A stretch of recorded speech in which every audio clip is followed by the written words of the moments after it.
Hello friend, environment studies में हम 50 question करेंगे, लेकिन ये मैंने आपके लिए स्लाइड बना दिया, थोड़ा सा इंटरेस्टिंग मैंने किया सो दैट आपको समझ में आए। लेकिन 4 इंपॉर्टेंट पॉइंट बताता हूँ स्टार्ट करने से पहले। देखिए, एनवायरमेंट स्टडीज में अगर क्वेश्चन जब भी स्टार्ट करें तो 50 क्वेश्चन को रीड मत करिएगा, ये क्वेश्चन पेपर पे भी लिखा रहता है, नहीं तो आप अपना बहुत सा टाइम बर्बाद कर देंगे। OMR सीट मिलेगी जहां पे आपको टिक करना पड़ेगा। अगर मान लो कोई सा भी नहीं है, नन ऑफ है, तो उसमें 0 मार्क करना पड़ेगा, वो आपको वहां पे एग्जाम में पता चल जाएगा। लेकिन 50 क्वेश्चन एक बार में पढ़ने की कोशिश मत करिएगा, ये गलती मत करिएगा, क्योंकि इसमें आधा घंटा से ज्यादा आपको 2 घंटे का टाइम मिलेगा और इतने में आप कर नहीं पाएंगे तो टाइम ज्यादा वेस्ट होगा आपका। इस चीज का जरा ध्यान रखिएगा प्लीज। तो चलिए स्टार्ट करते हैं। इसमें सबसे पहला क्वेश्चन है, which the following is not none of the 17 sustainable development goals. मतलब टिकाऊ सस्टेनेबल 17 गोल में कौन सा है? Life, land, clean water, decent, gender quality. एक जेंडर क्वालिटी एक नहीं है भाई, मैन ज्यादा बर्थ ले रहे हैं या वुमेन ले रही है तो जेंडर इक्वलिटी में तो नहीं है। जेंडर इक्वलिटी मतलब कोई कम होगा कोई ज्यादा होगा, तो सस्टेनेबल मतलब टिकाऊ नहीं है डेवलपमेंट। यहाँ पे मैं लेजर पॉइंट ले लेता हूँ। इसका करेक्ट आंसर 4th। नेक्स्ट की तरफ मूव करते हैं। Which one of the following is human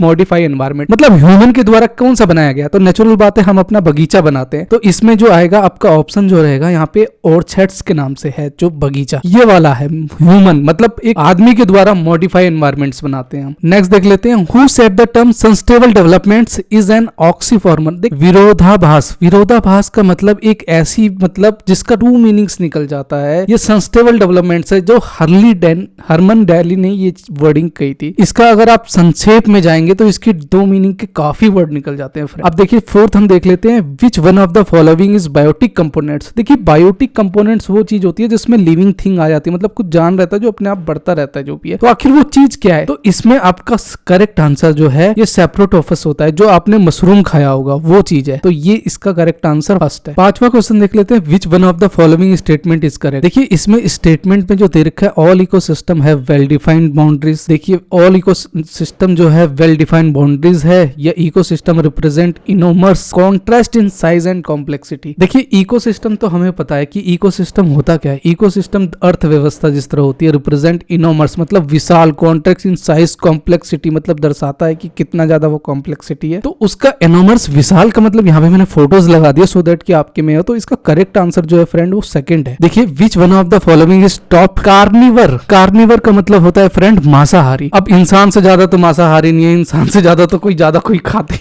नहीं है तो खैर छोड़िए, थोड़ा फनी हो गया। लेकिन मैं इसमें बताना चाहूंगा फ्रेंड कि एक वल्चर ही एक ऐसा है जीव है, वल्चर यानी गिद्ध एक ऐसा जीव है जो मतलब 20 से 25 द्वारा पुराना भी अगर कोई भी सड़ा गला मांस होगा तो वो उसे भी खाने की और पचाने की क्षमता रखता है। देखिए, वही है वल्चर, मतलब प्योर जिसे कहते हैं ना मांसाहारी, ये वल्चर है। तो इसका करेक्ट आंसर 3 है। 7वां देख लेते हैं। The main reservoir of sulphurs is the biosphere is the. देखिए, रिजर्वर क्या है? जलाशय है। सल्फर क्या है? गंधक। मतलब बायोस्फीयर जैवमंडल। जैवमंडल क्या है? एक पृथ्वी का वो हिस्सा जहां जीवन पाया जाता है। तो इसमें हमसे पूछा गया है the main reservoir sulphur is biosphere is the atmosphere, ocean या ऑर्गेनिज्म या सेंडिमेंट। सेंडिमेंट अवसाद। अवसाद मतलब कहीं पे भी अपना स्टेलिंग वेस्ट वगैरह जो है। इसमें एक छोटा सा मैंने दिया है, content sulphur in the form sulphur dioxides and hydrogen sulphur but is not the main reservoir. जरूरी नहीं है कि इसका जो है सेंटिमेंटल वेस्ट यहीं से निकलता, कहीं और से भी पृथ्वी के हिस्से से निकल सकता। तो अवसाद मतलब इसका सेंटिमेंट जो इसका करेक्ट आंसर है वो 4th है। क्यों? क्योंकि देखिए, पृथ्वी के ही कहीं से जो है अपना सल्फर मतलब गंधक जो है अपना जलाशय स्टेलिंग वेस्ट निकलता है। कहां से? धरती के कहीं भी कोने से। अगर मैंने एक फोटो लगा रखी है, अगर आप देखेंगे इसमें, तो इसका करेक्ट आंसर फ्रेंड सेंटिमेंट्स है। 8वां देख लेते हैं। Hemlock and maples are found in. देखिए, मैपल्स आर फाउंड, इसमें होता क्या है कि जहां पे एक जो ग्रीन मतलब ट्री भी है तो वो हमेशा क्या रहता है? ग्रीन रहता है और अपने आसपास के पेड़ को भी। Hemlock and maple tree are found इन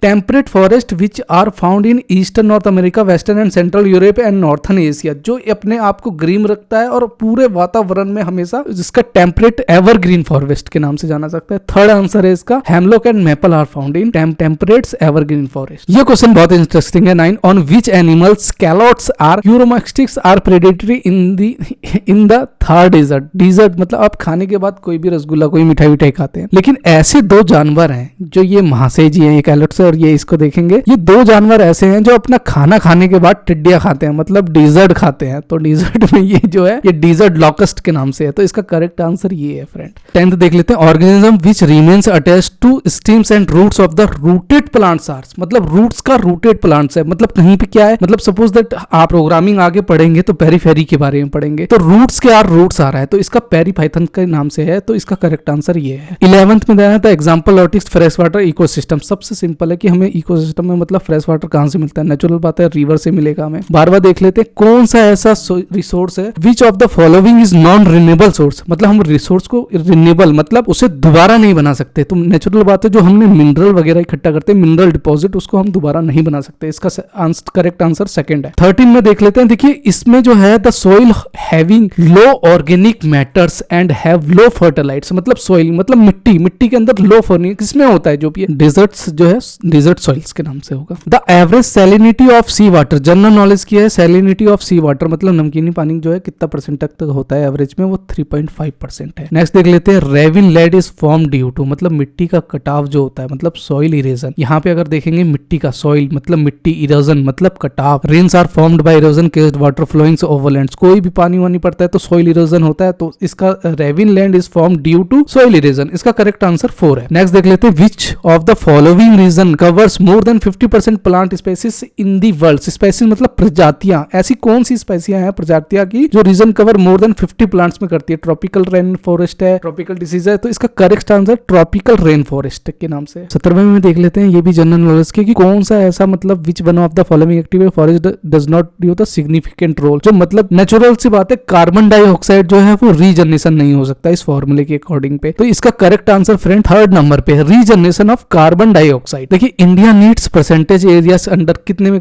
ये भी है अपना लॉजिकल है, तो 35% है। Meets the ecological and economic need, कितने परसेंटेज पे area under forest to meet, तो 35% है। यहाँ पे अगर आप मैप के थ्रू देखेंगे तो 19 में देख लेते हैं, which one of the following method of ex situ conservation. देखिए एक्स सीतु कन्वर्जेशन आखिर है क्या ये चीज। देखिए एक्स सीतु कन्वर्जेशन जहाँ पे मैंने ऊपर एक एक्सप्लेनेशन दे रखा है, नेचुरल हैबिट्स है जाके इकोसिस्टम में एंश्योर सर्वाइवल स्पेसी, मतलब क्या प्रजाति in their native environments involve maintaining the complex interaction with ecosystem, मतलब इकोसिस्टम में मतलब अपना एक चीज इकट्ठा करते हैं जो अपनी फीडबैक वगैरह कन्वर्जेशन देते हैं। जहाँ पे डीएनए बैंकिंग का नाम दिया है, फीड सीड बैंक ये सब का, तो एक्स सीतु कन्वर्जेशन इकोसिस्टम से ही रिलेटेड होता है। इसका करेक्ट आंसर 4 है। इन्वेसिव स्पेसी मतलब प्रजातियां विच केज स्किन एलर्जी, मतलब छोटा सा पौधा आपने देखा होगा कि किसी के मारते थे तो स्किन एलर्जी हो जाती थी, तो वो छोटा से पौधे में क्या चीज है, तो वो एक कांग्रेस वीट्स के नाम के आता है। तो इसका करेक्ट आंसर जो है, यहाँ पे मैं लेजर ले लेता हूँ, इसमें लेजर पॉइंट में कांग्रेस वीट्स के नाम से, इसका करेक्ट आंसर फ्रेंड 3rd है। 21 नंबर देख लेते हैं, which one of the following was the biosphere, मतलब बायोस्फीयर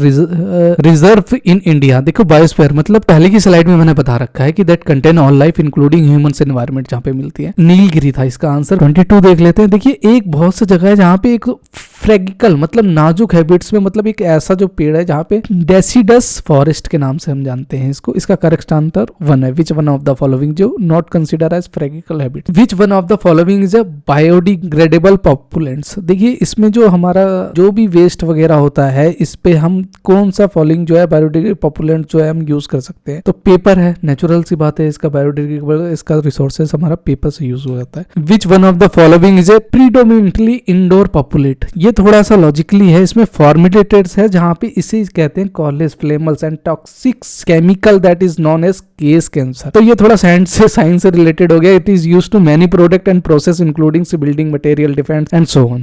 तो इसका करेक्ट आंसर 2nd है। 25th में देख लेते हैं, which one of the following is a photochemical oxidant. Photochemical क्या है इसका, तो फोटोमेटिकल एक्सीडेंट क्या, सेकेंडरी एयर पॉल्यूएंट्स है that form when nitrogen oxides, volatiles, oxygen, ये सब क्या करता है, यूवी मतलब क्या होता है, ultra violets lights from the sun, they are a major contributes urban smog, urban शहरी स्मॉग्स एंड कैन हार्मफुल, मतलब शहर में स्मॉग्स के through harmful to human health and environment. तो इसका करेक्ट आंसर क्या है फ्रेंड्स, ओजोन है। नेक्स्ट देख लेते हैं, देखिए slug gas largely consist of, slug gas क्या लार्जली कंसिस्ट क्या करता है, तो ये लार्जली कंसिस्ट अपना मीथेन करता है, जिसका कुछ फॉर्मूला दे रखा है अगर आपने इसके स्लग गैस के बारे में पढ़ा हो। 27वां देख लेते हैं, hot spot region of, hot spot से रीजन क्या है इसमें? यहाँ पे देखिए हॉट स्पॉट्स आपने देखा होगा कि जिस तरह आप मोबाइल में ऑन करते हैं तो कहीं पे भी जाते वक्त कहीं पे भी कोई भी आपका यूज कर सकता है। तो ये डाइवर्सिटी है, diversity hot spot are region highly species diversity high endemism are under concern threats they are also known as region of accelerated habitats loss. मतलब आपने अपना वाइफ वो चलाते हैं ना, आपने हॉट स्पॉट्स ऑन किया तो कोई भी एक्सेस कर लेता है अगर पासवर्ड नहीं हो, तो वही चीज इसमें है। तो इसका करेक्ट आंसर है 4। विच one of the following is not correct about India mega Bioverse country? इसमें देखिए इसका करेक्ट आंसर जो है इंडिया हैज 12 बायोजियोग्राफिकल रीजन। अब इसके ऊपर आप सर्च करके देख लीजिएगा, ये थोड़ा सा वो है अपना जनरल नॉलेज में आ गया कि इंडिया जो है 12th नंबर पे बायोजियोग्राफिकल रीजन पे आता है। मैंग्रोव मतलब सदाबहार, इन द कोस्टल मतलब तटीय एरिया वर्क अगेंस्ट इरोजन मतलब कटाव, बाय एक्टिंग है मतलब कुछ ऐसे इरोजन होते हैं जो होते नहीं है कि अगर मान लो स्टॉर्म वगैरह आते हैं ये सब चीज में, तो उनके कटाव को रोकने के लिए ये जो work against erosion bye acting है तो नेचुरल ब्लू वॉक के नाम से जाना जाता है। थोड़ा लॉजिकली है लेकिन नए नए वर्ड सुनने में आपको मजा बहुत आएगा सब। अगर अच्छा लग रहा हो तो प्लीज लाइक करते रहिएगा। ऐसी इसी तरह आपके लिए इंटरेस्टिंग वीडियो लेके आता रहूंगा मैं, सो दैट कि आपको इंटरेस्ट भी आता रहे और पढ़ने में मजा आए, तभी तो उसका फायदा है कुछ। भाई सबसे बढ़िया जो है अपना maximum genetic diversity in India क्या है भैया? मैंगो ही है जो अपना। तो जेनेटिक डाइवर्सिटी इन इंडिया में क्या है? मैंगो। Correct answer 31। देखिए ये अपने घर पे आप जाके देखिएगा कि जब भी आप गैस ऑन करते हैं ना, तो गैस ऑन करने के बाद जो आपका बर्नर है और जहां से गैस जा रही है उसके बीच में ना थोड़ी सी जगह होगी। वो थोड़ी सी जगह इतनी ज्यादा इंपॉर्टेंट होती है जो वो solid fuel to gas fuels में करती है, जो इस तरह ये है। अगर मान लो नॉर्मल सा आप कोई माचिस या वो चलाएंगे तो आप देखेंगे उस आग में फॉर एग्जाम्पल सारी चीजें भूल जाइए, अगर मैं लकड़ी जलाता हूँ और उसमें खाना पकाऊंगा तो बर्तन क्या होगा? काला हो जाएगा। और वही गैस उस तरह निकलता है तो उसके बीच में जो ग्रुप होता है क्या करता है? वो सॉलिड फ्यूल गैसियस फ्यूल्स में ए बायोमास गैस फायर कन्वर्ट्स। यही इंपॉर्टेंट चीज है। बाकी इसकी थ्योरी मैंने नीचे दे रखी है, आप पढ़ सकते हैं डिटेल में। तो इसका करेक्ट आंसर सेकंड है। From which one of the following type of source energy can be harnessed using photovoltaic cells? मतलब फोटोवोल्टिक सनराइज क्या करता है? यूवी रेज करता है। कहां से होता है फोटोवोल्टिक सेल्स? मतलब कहां है ये? Harassment using sun. इसका करेक्ट आंसर जो है energy can be, correct answer है इसका सन। अब 33 में देख लेते हैं which one of the following region in India is the highest producer of oil? देखिए सबको पता है कि धीरू भाई अंबानी से बड़ा कोई है नहीं। इतना पैसा कमाता कहां से है भाई? वही तो चीज है, मुंबई हाई यही है, यहीं पे सबसे ज्यादा प्रोड्यूस होता है ऑयल का। यहाँ पे इसमें पूछा गया है कौन सा ऐसा फॉलोइंग है जो नॉट वेस्ट मिनी स्टेशन है? प्रोसेस मॉडिफिकेशन है,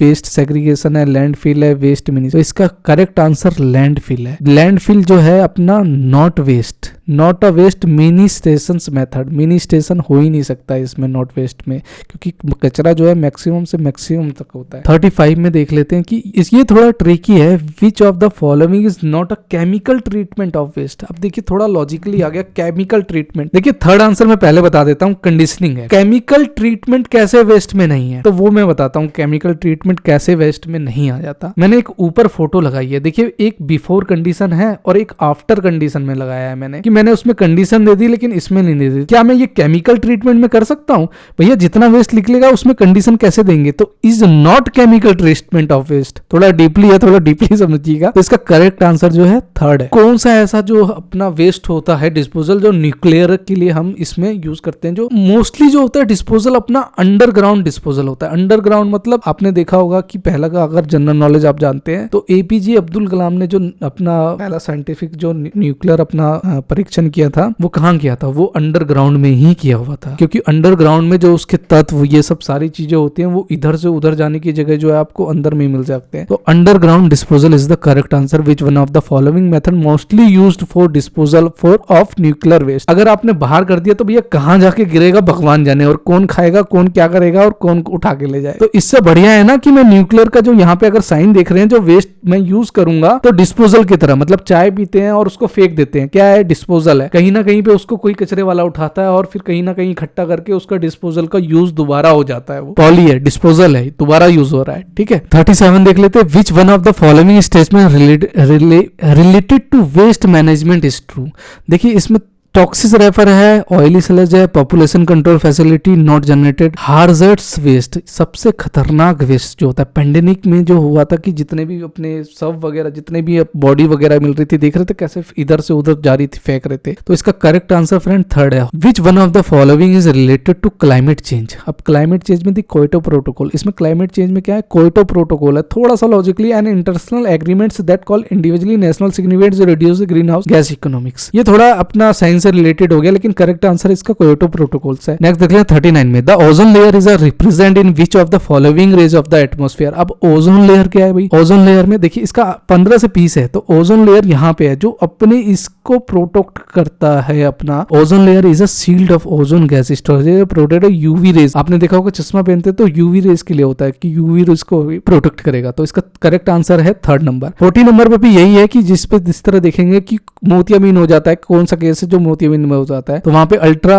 वायलेट रेडिएशन है कि यहाँ पे देखेंगे यूवी, ये यूवी रेज में है, तो ये सबसे इफेक्ट यहाँ पे करता है। अलग अलग रेज आती है, इसीलिए यूवी रेज भी होता है, यूवीवी भी होता है अलग अलग में। तो लॉजिक इसमें सॉरी का करेक्ट फर्स्ट आंसर है। 41 में देख लेते हैं, air prevention and control of population act was acted. ये भी जनरल नॉलेज का कि कब एक्ट पास हुआ था इसका। एयर मतलब हवा को, मतलब सॉरी एयर को मतलब जो है कंट्रोल, प्रिवेंशन मतलब रोकना, एंड कंट्रोल पॉपुलेशन कब था, तो 1981 में। 1981 में डिटेल में आप पढ़ सकते हैं इसका। इसका प्रिंसिपल होना चाहिए, यहाँ पे प्रिंसिपल लिख दिया है। Bench of national green tribunals is instituted, ये भी है नेशनल ग्रीन ट्रिब्यूनल है इसका नया, सॉरी यहाँ पे है दिल्ली में, नई दिल्ली में, तो इसका करेक्ट आंसर 2 है। 43 देख लेते हैं, the provision of environment protected in constitution was messed in the year. तो जनरल नॉलेज के हिसाब से प्रोटेक्टेड एनवायरमेंट एंटर का है 1974 में। The study of the organ diseases is term have, तो थोड़ा सा लॉजिकली है इसमें। देखिए what are the other words to aetiology, इसकी थोड़ा सा ये जो है ना एथोलॉजी, इसका थोड़ा सा मीनिंग है कि मतलब थोड़ा सा एथोलॉजी मतलब डिवाइजेशन कर दिया, डायरेक्शन कर दिया, डिवीजन कर दिया, एथोलॉजी ये सब है। तो study of origin diseases is term has, तो एथोलॉजी के अंदर ही ये सारी चीजें आएंगी। तो करेक्ट आंसर इसका फर्स्ट है। Which of the following is not located in the ताश ट्रेपेजियम। अब ताश